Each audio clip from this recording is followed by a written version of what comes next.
guys, it's Kirsten and I'm going to answer Theodore's question. She asks, how did you push forward when doctors didn't have answers to symptoms you were experiencing? Well, Taylor, I looked for 10 years to get a diagnosis, so I totally understand where you're coming from. So now I'm officially diagnosed with fibromyalgia and chronic fatigue syndrome, but it took me 10 years.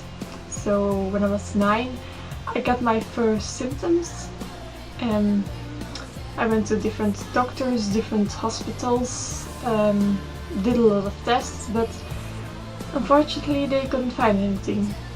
So, and also a lot of doctors told me that it was not a physical cause, but it was giving me pain and fatigue that really put me down, and I was just done with the medical world.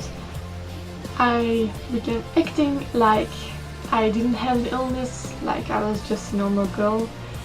That didn't work out so well.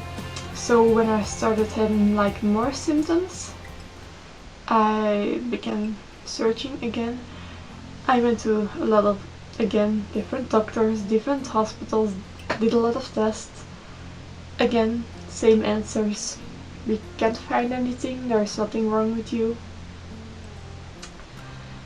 When I was in college, I was in my dorm at night and I started having heartaches. So at that point I realized like I really need to find what's wrong with me. There is definitely something wrong with me, like I'm not making this up. I know that a lot of people thought I was, but like because it's an invisible illness, you can't see anything. So at that point, like me and my family decided like our only goal is to find someone who can help you. And it went like pretty fast. We found an internist professor who could help us, and like he immediately believed me. You could see at his face that he knew what was wrong with me, but he did a lot of tests to be sure. And a few weeks later we like got the result with my diagnosis. At the beginning it kind of sucks because always you have in the back of your mind like, oh, it will be just an illness and they can cure it. Unfortunately not. It was a chronic illness that they diagnosed me with, and yeah, you need to learn to live with it.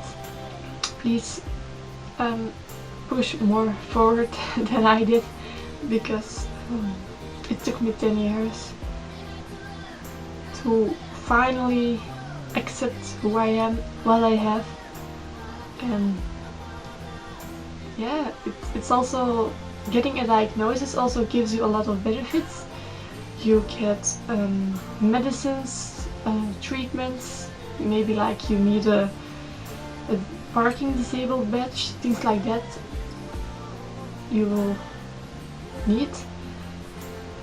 So for the people who are not diagnosed yet, I would say keep swimming, push forward.